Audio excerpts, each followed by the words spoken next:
여름파 학생 여러분들 한 주일 동안 잘 지냈어요? 이제 여름방학도 끝나가고 찬바람도 아침 저녁으로 불어오는데 요즘 요한복음 큐티 하느라 많이 바쁘죠? 이번 여름방학은 하나님이 큐티를 통해서 우리 선생님과 학생들에게 많은 은혜를 주시는 것 같아서 너무 좋아요. 자, 우리 끝까지 파이팅 합시다. 자, 오늘은 예수를 대적하는 사람들이라는 제목으로 하나님의 말씀을 생각해 보기로 하겠어요. 예수님은 갈릴리에서 약 6개월 정도 머무르신 후에 초막절을 맞이하여 예루살렘으로 올라가셨습니다. 그곳에는 예수가 나타나면 죽이려고 작정한 유대인들이 기다리고 있었지만 예수님은 개의치 않고 성전에서 말씀을 가르치셨습니다. 사람들은 예수님의 가르침을 보고 배우지도 않은 사람이 어떻게 하나님의 말씀을 가르치냐고 시비를 걸었습니다. 15절 유대인들이 놀랍게 여겨 이르되 이 사람은 배우지도 아니하였거늘 어떻게 그를 아느냐 하니. 그 당시 유대 사회에서는 남을 가르치려면 랍비라는 칭호를 가지고 있어야만 했습니다. 요새 말하면 교사 자격증과 같은 것입니다. 그런데 예수님에게는 교사 자격증, 랍비라는 칭호가 없었습니다. 유대인들이 알기로는 예수님은 갈릴리 시골에서 목수일이나 하던 사람인데 예루살렘 성전에 와서 성경을 가르치고 있으니 어디서 배웠지? 하는 반응을 보이는 것은 너무도 당연한 일이었습니다. 그 시대에도 학벌이 좋으면 실력을 인정해 주는 풍토가 있었기 때문입니다. 지금도 서울대나 하버드 대학을 나왔다고 하면 세상 사람들은 그 실력을 인정해 줍니다.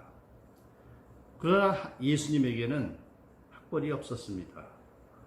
이 학벌이 없는데도 사람들을 가르치고 있으니 이 약점을 유대인들은 물고 늘어졌습니다. 이에 예수님께서 말씀하셨습니다. 16절 예수께서 대답하여 이르시되 내 교훈은 내 것이 아니요 나를 보내신 이의 것이니라. 쉽게 말해서 이런 말입니다. 내 학벌이 무엇냐고? 내 학벌은 하나님이시다. 바울이 자기 스승이 가마리엘이라고 한 것과 똑같이 예수님은 유대인들의 비웃음에 내 스승은 하나님이다. 하나님이 가르쳐 주셔서 내가 너희를 가르치고 있는 것이다 라고 말씀을 하고 있는 것입니다.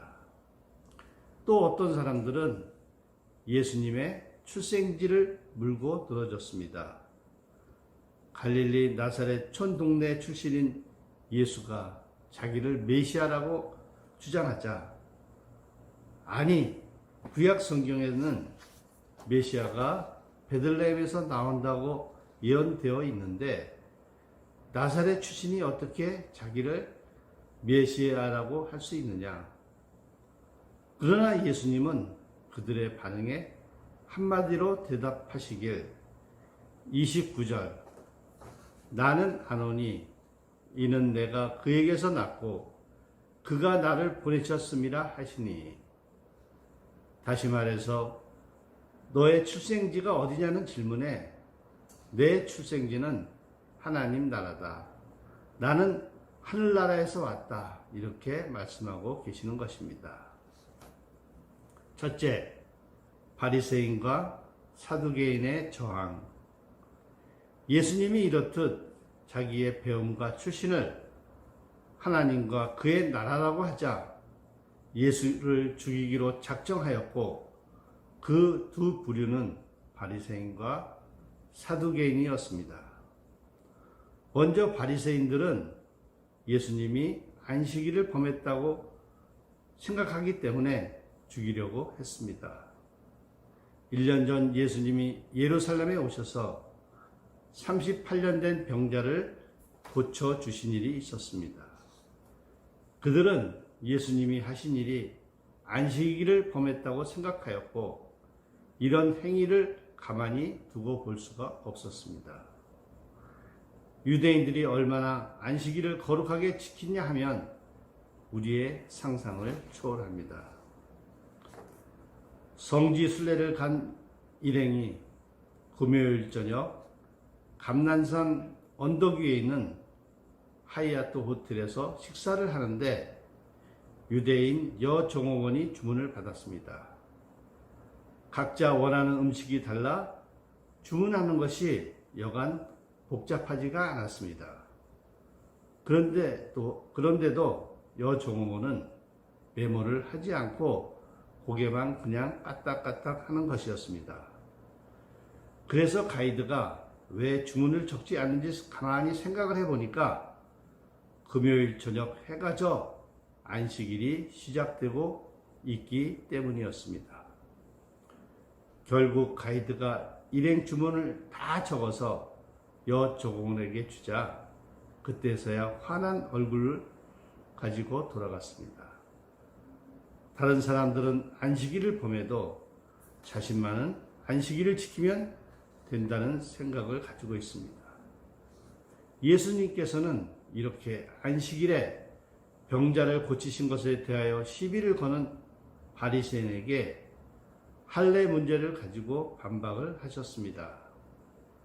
그 당시 유대인들은 사람 몸이 248개의 부분으로 나뉘어져 있고 그리고 그 몸의 어느 한 부분이라도 지나치게 움직이는 것은 안식일을 범하는 것이라고 생각을 하였습니다. 그러나 할례만큼은 안식일에 행하는 것에 대하여 당연한 것으로 생각을 하였습니다. 왜냐하면 할례는 하나님이 아브라함에게 하나님의 백성 남자는 태어난 지 8일째가 되는 날에 할례를 꼭 받아야만 하나님의 백성이 된다고 명령을 하셨기에 이것이 안식일과 겹쳐도 할례를 행하였습니다. 예수님께서는 안식일에 할례를 행하는 모순을 지적하시므로 안식일에 대한 그들의 생각이 편협하다는 것을 지적하셨습니다. 23절 모세의 율법을 범하지 아니하려고 사람이 안식일에도 할례를 받는 일이 있거든 내가 안식일에 사람의 전시를 건전하게 한 것으로 너희가 도요하느냐. 너희는 안식일에 할례를 행하면서도 내가 안식일에 병자의 몸을 온전하게 고쳐준 것에 대하여 왜 노여워하느냐는 말씀입니다. 예수님을 죽이려 했던 두 번째 부류는 사두개인입니다. 그들은 로마 정부의 비호를 등에 업고 부와 권력을 누리는 지도층이었습니다. 그들은 메시아가 나타나는 것을 가장 두려워하였습니다. 메시아가 나타나면 자기들이 갖고 있던 모든 것을 이룰 수 있다는 불안감을 갖고 있었기 때문입니다. 그러므로 자신들의 기독권을 유지하기 위해서는 하나님의 아들이라고 말하는 예수님을 반드시 죽여야만 했습니다. 이처럼 바리새인과 사두개인들은 예수님을 죽이려는 명분은 서로 약간 차이를 보이지만 예수를 없애야 한다는 점에서는 일치하고 있었습니다. 오늘날 교회에서도 교회 다니는 사람들 가운데서 이런 마음을 품고 있는 사람들이 적지 않습니다. 겉으로는 성경 말씀을 잘 지키고 거룩한 모습을 보이지만 그 속마음에는 예수님에 대한 원망과 불평, 반항하고 따지고 싶어하는 마음을 가지고 신앙생활을 하는 사람들이 많이 있습니다. 이런 마음을 가지고 있으면 믿음이 성장하지 않습니다. 이런 마음은 바리새인이나 사두개인과 다른 것이 없습니다. 둘째, 형편을 따라 변하는 믿음.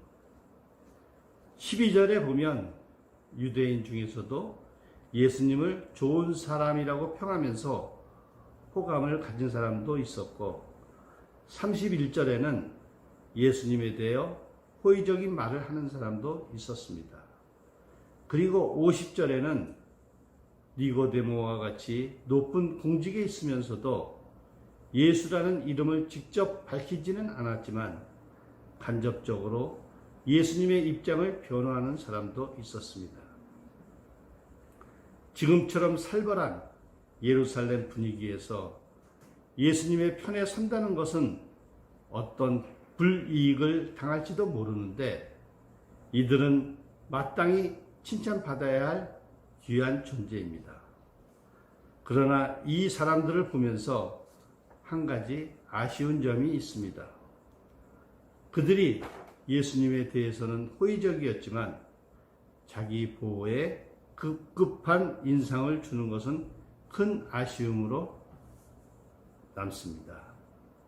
예수님에 대하여 이런 미지근한 태도를 가진 사람은 그 시대에만 있었던 것은 아닙니다. 현대 교회 안에서도 이런 사람들이 적지 않다는 것입니다.